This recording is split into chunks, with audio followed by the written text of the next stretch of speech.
السلام عليكم ورحمة الله وبركاته. ويانا نقول يعني أسوم ويانا سبسي سمت. ويا راهو جيتوا أسامني رايا بمشاسو. بيتشانا توني من أنجلا كنو. وجبتي كنا بردا بدي بيتشانا توني.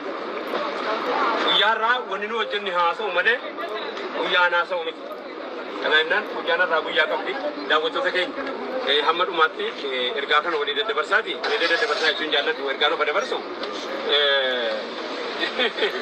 wanyasa mau pada bersu macam mana betul wanyasa macam koyo sini teh sini tidak wadah karena hujan rawan nyoje temu hujan rawan nyoje temu ujino fasau doa ergas ergatani arah merkanesen bugo kuman bagan negara nafte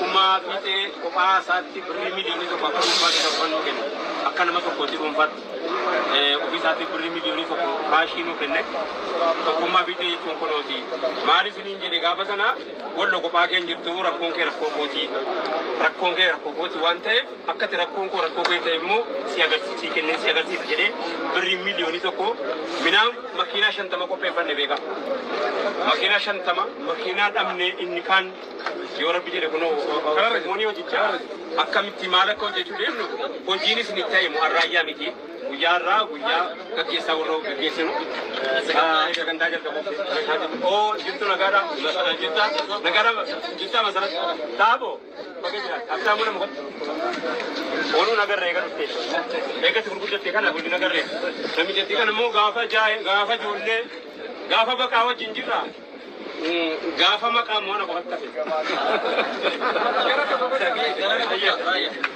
gafa maka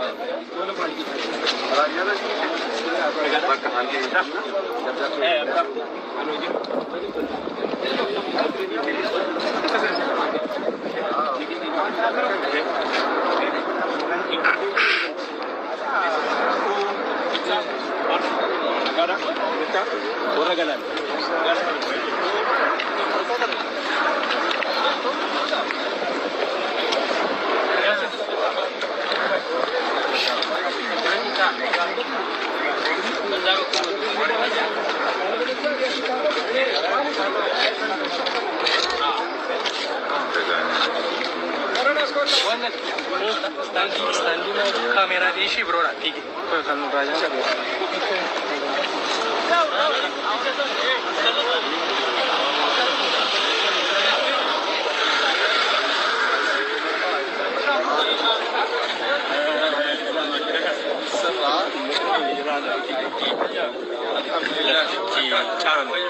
Nafsi bishanda serjana dan nur yang pendatang dari Lapti ke jawab. Wani ni rakatu bikan sami dapat mereka. Dapat ke sabas sendiri ni mari macam Thank you. Macam nak ada tinta ke tiga juga ni. Thank you. Mana tak kau jadi film nemu saya akan taruh siap. Mana betul.